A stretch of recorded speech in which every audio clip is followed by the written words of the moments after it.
नमस्कार। स्वागत है आपका एक बार फिर से हमारे YouTube चैनल पन्ना एजुकेशन पर।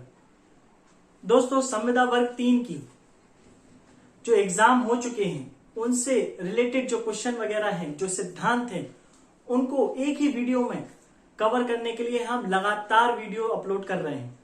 आपने अगर पुराने वीडियो अभी तक नहीं देखे हैं तो आप देखिए। जो संविदा वर्ग 3 में जीन पियाजे थॉर्नडाइक से जो रिलेटेड क्वेश्चन आ रहे हैं, टच हो रहे हैं, उनको मैंने एक ही वीडियो में महज 3 से 4 या 5 मिनट में ही कवर कर दिया है। तो आप उनको जरूर जाके देखिए प्लेलिस्ट में। आज हम जो बात करने जा रहे हैं वो एक और जो मनोवैज्ञानिक है उनके बारे में, जो है पावलोव। ये बहुत ही इंपॉर्टेंट है। इनके बारे में भी जो एग्जाम रिलेवेंट फैक्ट हैं उनको मैंने कवर किया हुआ है। आपको सिर्फ वीडियो को 3 से 4 मिनट बड़े ध्यान से देखना है। तो सीधे बात करते हैं हम एक और मनोवैज्ञानिक जिनके सिद्धांत बहुत ही पूछे जा रहे हैं एग्जाम में, पावलोव के बारे में। अब याद क्या रखना है पावलोव के बारे में? 2 चीजें याद रखनी है। पहली तो ये याद रखनी है कि इनने जो अपने सिद्धांत दिए वो किस पर दिए, तो कुत्ते पर प्रयोग करके दिए। पावलोव ने जो सिद्धांत दिए वो कुत्ते पर प्रयोग करके दिए। अब जब कुत्ते पर प्रयोग करके दिए तो इनके अलावा भी कुछ जो वैज्ञानिक है उनने किस किस पर दिए, तो मैंने आपको पुराने वीडियो में भी बताया था और यहाँ भी रिवाइज करा रहा हूं कि थॉर्नडाइक ने दिए बिल्ली पर दिए थॉर्नडाइक ने। स्किनर चूहे पर किए स्किनर ने प्रयोग। कोहलर ने किए बंदर या चिंपैंजी, ये भी बताया था मैंने आपको। और जीन पियाजे, मैंने इसका वीडियो भी अपलोड कर दिया है, जीन पियाजे ने अपने बच्चों पर प्रयोग किया था, इसलिए बहुत ही विवादित रहे हैं अपने प्रयोग को लेकर। तो अपन ने देख लिया यहाँ पे पावलोव ने और बाकी लोगों ने किस किस पर जो है अपने प्रयोग किए हैं।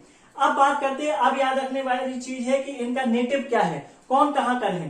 तो पावलोव जो है वो रूसी वैज्ञानिक है, यानी रशिया के हैं ये वैज्ञानिक। अब चूंकि रशिया के हैं तो रशिया के और कौन है, तो रशिया के एक और वैज्ञानिक है जो आगे मैं पढ़ाऊंगा, वाइगोत्स्की। तो आपको याद रखना है कि वाइगोत्स्की और पावलोव ये दोनों रशियन जो है मनोवैज्ञानिक हैं। इसके अलावा जो बाकी मनोवैज्ञानिक है कहाँ के हैं, हालांकि मैंने पुराने वीडियो में बताया हुआ है, लेकिन मैं फिर से रिवाइज करा दूं आपकी मेमोरी के लिए कि जो थॉर्नडाइक है, स्किनर है और कोहलबर्ग है, ये कोहलबर्ग लिख दिया, कोहलबर्ग है।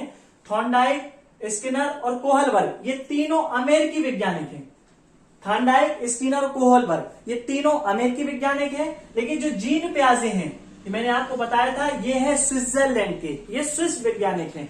तो आपको मैंने सभी वैज्ञानिक बता दिए कि किस पर प्रयोग किए और कौन कहाँ के हैं, कहाँ का नेटिव प्लेस है। अब बात करते हैं पावलोव की। पावलोव के बारे में इंपॉर्टेंट फैक्ट क्या क्या है। सबसे ज्यादा इंपॉर्टेंट जो है पूछा जाएगा कि जिनको एकमात्र ऐसे मनोवैज्ञानिक जिनको नोबेल प्राइज मिला था वो हमारे पावलोव है, जिनको 1904 में नोबेल प्राइज मिला था, नोबेल पुरस्कार मिला था। क्यों मिला था? इन्होंने कुत्ते पर प्रयोग किया था और उसमें लार के लिए इनको नोबेल प्राइज मिला हुआ था। साथ में इनने पाचन क्रिया पर भी शोध किया था।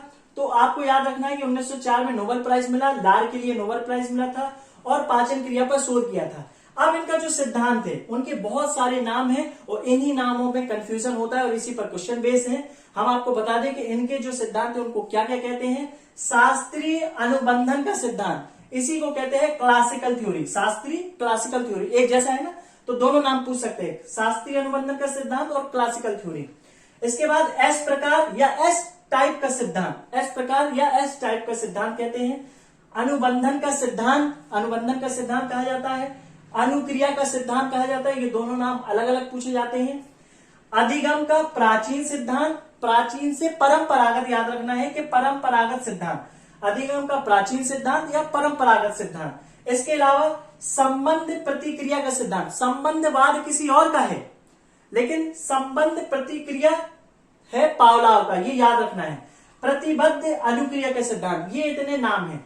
ये अनुबंध आपने देखा होगा, अनुबंधन बार बार है, इसलिए इनको पावलोव को अनुबंधन का जनक भी कहा जाता है। ये भी हमें याद रखना है कि पूछा जाए अनुबंधन का जनक किसे कहा जाता है, तो पावलोव को कहा जाता है। इनके जो सिद्धांत है इसको अनुकूलित अनुक्रिया का सिद्धांत भी कहा जाता है। अनुकूलित अनुक्रिया का सिद्धांत, ये नाम यहां पर छूट गया था, इसको भी ऐड कर लें। अनुकूलित अनुक्रिया का सिद्धांत भी कहा जाता है, बाकी ये नाम तो है ही। इसके अलावा एक और इंपॉर्टेंट जो चीज है, इनकी बुक है जो पूछी जाती है, मैंने सभी की बुक बताई हुई है। इनकी बुक है कंडीशंस रिफ्लेक्सेस, ये इनकी इंपॉर्टेंट बुक है। बाकी मैंने बाकियों की भी बुक आपको बताई थी। तो आपको ये वीडियो अच्छा लगा तो please like, share and subscribe. Thank you so much.